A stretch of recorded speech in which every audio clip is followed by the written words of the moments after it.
Hello and welcome to theCUBE's coverage here. We are in the Lake House at Databricks Data AI Summit. It's CUBE coverage. We are co-locating with Databricks' massive stage here. This is their media hub central. theCUBE is going to be here for 2 days, wall-to-wall coverage. I'm joined by our CUBE analyst, new CUBE, Rob Strechay. Rob, we've been on a tour since KubeCon Amsterdam. What a whirlwind. And AI is center stage. Yeah, great to see you. It's Data Week too, so this is really exciting to be here and talking all about AI and data and how it's really going to turn. I just dropped an exclusive interview I had with Matt Garman, who was steering the ship of Amazon to the promised land of generative AI. Google had an event in Seattle, all developers. Snowflake had an event in Las Vegas, and here in Databricks in San Francisco, you got Databricks. It's Data Week, everything's happening. Everyone wants that prize. The whole industry wants to win the mind share of this massively surging developer community. And we've said, Rob, we've been on the CUBE record now for months, open source will win. And you heard from Ali Ghodsi today on stage. It's very clear that open source is a big theme of their history and their future and their present. And what's more exciting is he even dropped a few bombs out there by saying we're going to end the format wars with this uniform layer, bringing things together out the metadata. I mean, bold move. Databricks really accelerating the game in the open. It's going to put a direct strike on Snowflake. It's going to hopefully level the playing field. We'll see what's real. We're going to dig into the analysis. What was your take? Yeah, I think it was really well put together. I think there was a lot of going through it at rapid pace today, and I think they were really looking at how do they get to all of the content they had to get through, and I think a lot of it was around how is generative AI going to develop and how do you make it easier.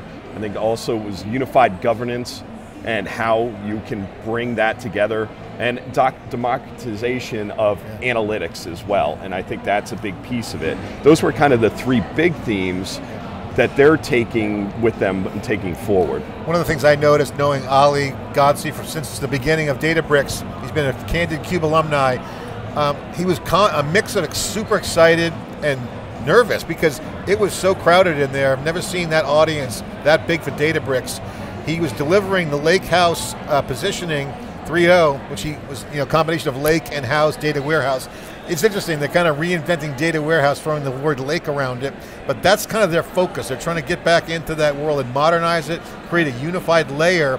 And some things I liked was the Delta sharing, the Unity catalog, and this format wars ending with uniform, their positioning. I thought that was clever, and just the sheer open source penetration, that has legs, and I think the question will be, will that be adopted? Yeah, I agree. I think it's going to be interesting. I think, Ali was kind of pre-briefed us a little bit yesterday on this stuff, and I asked some questions around some of these things, and I think one that you're mentioning around the whole ending the war, it's on by default, being able to do all those three different formats. Obviously Delta Lake is always there, but the other two formats and bringing that in, I think what's key about this and what's going to be key in the future is that it gives much more spread across there. And if you look at some of the other announcements that they're making, they're really focused on how they have a control plane, that data control plane going forward. And I think that's where the battle lines have been really underneath AI, that's where the battle lines are being drawn with them and Snowflake. Well, we had Ali Ghodsi on our SuperCloud event 2, original I should say, SuperCloud 1, our inaugural event. He was also a Keynote exclusive for our reInvent coverage last year. And now with this Databricks Data AI, every company will be a Gen AI company, and that's his focus. You heard not a lot of multi-cloud, because we like to bring that term up, SuperCloud. Having Microsoft's CEO, Satya Nadella, on stage, or remote in, Skyped in, they still use that word, right. Skype. I'm not sure why they even keep that brand name, but that's a whole nother story. He was Skyped in, and it was a very interesting dialogue. 1, 2, it was not AWS, their big partner. They're doing more business with Azure, so they're increasing their TAM. Databricks clearly going multi-cloud, so is Snowflake. This super cloud dynamic is happening, a little bit kind of a sub-message in the subtext of that kind of thing. And I got to tell you, smart move by Databricks. By expanding in with Microsoft, they increased their total addressable market, they increased their customer base. JP Morgan Chase, again, joint customer of Microsoft. Satya Nadella, showing his chops, his technical, bringing infrastructure knowledge. Microsoft leaning in, winning the messaging war, winning the marketing war. It's pretty obvious to me that Microsoft clearly is outgunning AWS right now on the PR front. Absolutely controlling the messaging and causing other clouds to be on the defensive. Yes, yeah, definitely. They're reacting. They're being reactive, all the rest of the clouds, and I think we've seen that over the last month and a half to 2 months, even maybe even a little bit longer. And I think really when you start to look at how Databricks and Microsoft are messaging, it's really similar messaging in how they're trying to bring LLMs to the masses and how they're trying to really bring more out to them and be really clear about, hey, here's how you make it easy. And I think one of the big things was, even though they're not calling it an assistant, which is really, you know, they're inside of their Lakehouse AI and what they're trying to do with the assistant that can help you build the queries for your Lakehouse. And I think that's key. It's their version of Copilot. And there was a lot of talk with Satya about Copilot, which makes a lot of sense. The other thing they announced was the marketplace was a big part of their initiative. Again, it's open to everyone. And they kind of ding the clouds by saying lock in and saying the cloud's only optimized for their clouds, which is true. Right.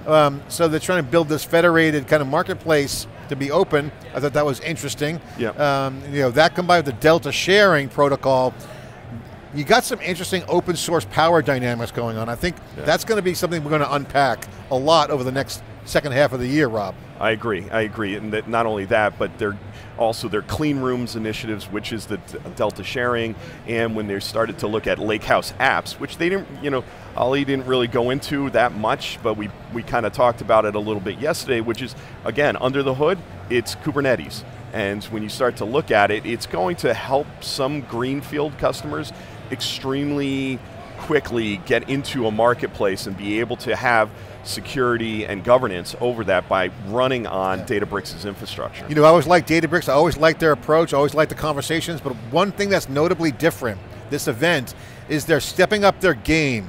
They got Moscone, 12,000 people, it's packed, 75,000 people online, both south and north, packed venue. Their brand, they're stepping up. They could be a big player. They could be the dominant player in the modern data warehouse world, which is essentially cloud, data cloud. They could be the dominant player for what we're talking about a lot here on theCUBE, is having data products in a marketplace, and then ultimately the term we coined called data developer, Rob, is really the emergence of what will be a new persona if these dots connect. If Ali Ghodsi's vision combined with what Matt Garman told me in my exclusive is that as this scale continues from data infrastructure reset with generative AI, the data products enabling a data developer, those apps are going to come online, they're going to be running on the cloud, this will be a new power dynamic, and the developer will be in charge of the data. We saw this with DevOps, we saw this with security now, shifting left. The new power dynamic will be the data developer. We're going to see it emerge in front of our eyes. We'll be covering it like a blanket here on theCUBE. Yeah, I think the data developer joined with platform engineering, and what you have is them actually going out and engineering that data control plane. And I think with, you know, Lakehouse Federation, one of the announcements today, it's another one where both them and Snowflake are competing for the heart and minds of both platform engineering and that data layer, data engineering layer. So Dave Vellante loves horse racing analogies, so we have to go with one here. A lot of horses on the track, they're clustered up, they're all kind of like jockeying for position, they're all kind of in a pack right now. Some are ahead, some are not, but ultimately the other dynamic is people might be switching horses.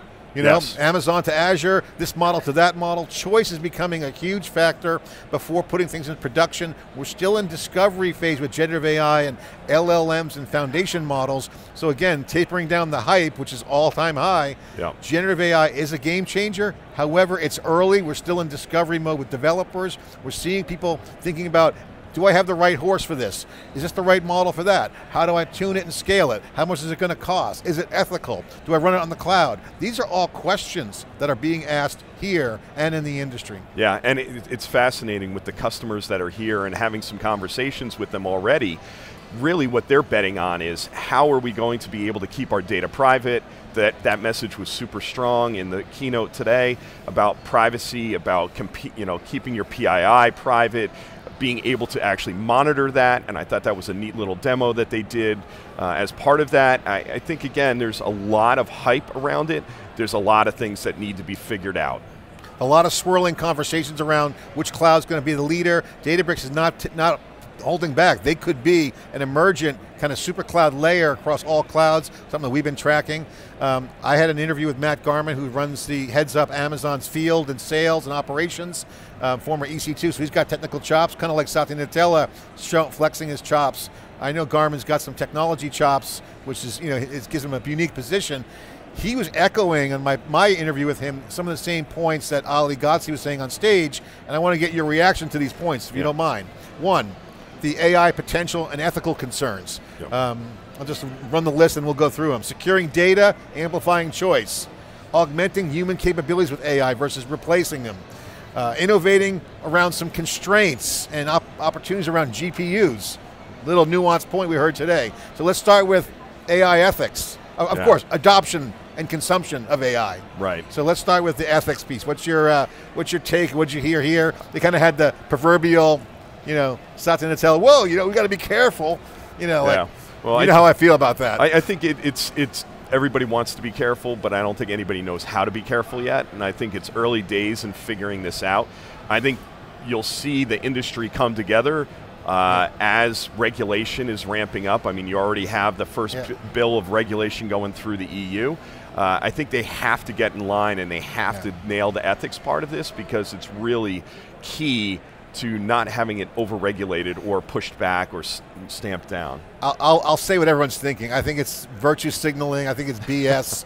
I think there is no notion of regulation at this point. We got to get this stuff out of the garage and into the streets, into production. We got to watch it, monitor it. That's the only issue. Regulation is a bad path for AI. I think that is complete horse, you know what? I think we got to avoid that. I think everyone's just virtuous saying, oh yeah, we got to be careful. Yeah. That's code words for don't regulate us. So I think that's one thing. The other thing that's the ethical issue that comes up that's not talked about is the intellectual property rights. This is what Ali was all about today.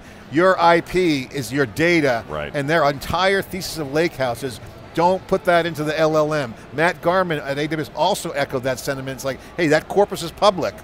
Once the genie's out of the bottle, you can't put that back in. So this is a huge issue around data, and then how the data engineering, platform engineering, has to now refactor to drive these new data products. Yeah, and I think even Satya brought it up with watermarking and things like that, and how do you deal with copyright, how do you deal with intellectual property. These are huge, and I think that, to your point, most people, I was talking to a healthcare organization just earlier before coming on here, and they were talking about how they're using Databricks, but they're using it in a very private way, because you're talking about people's healthcare information. You got to be careful with that, and right now you can't be using these SaaS-delivered public models that are proprietary to go and do this, where you don't know where the data is going to end up. I gotta talk about adoption real quick, fostering consumption and adoption. You heard that out there today. They're trying to push ease of use within the platform. These customers are diverse. JP Morgan's different than a startup, right? Yep. So you have different diversity of solutions that are needed, from the infrastructure layer all the way down to up to the application layer. You're starting to see packaged solutions and hardcore code. So infrastructure, silicon, GPUs, to the application stack, and everything in between is going to be a huge adoption. Yeah, and I think that they actually had some really interesting stats on stage. They're seeing from actual use inside of Databricks, where 7 exabytes or 2 exabytes of data is processed every day through Databricks, and that in the last month they had over 1,500 actual transformers used within the Databricks environment. That's showing you some of the adoption and how it's really accelerating, and that's up from 400 just earlier on in the year. So the other thing is cloud-enabled growth. One of the things that's come up is scale. Ali didn't really talk about it in the keynote because they're not the cloud. Obviously, they're an ISV, but as far as Amazon's concerned. But they got an ecosystem, 12,000 customers in person. So as you look at the cloud enablement here. You got to have the scale, and again, if people are going to be switching horses, how do you decide how to run this stuff on cloud? Do you run it on Databricks? On which cloud? That becomes an interesting factor here. The clouds are enabling, at the end of the day, all this innovation.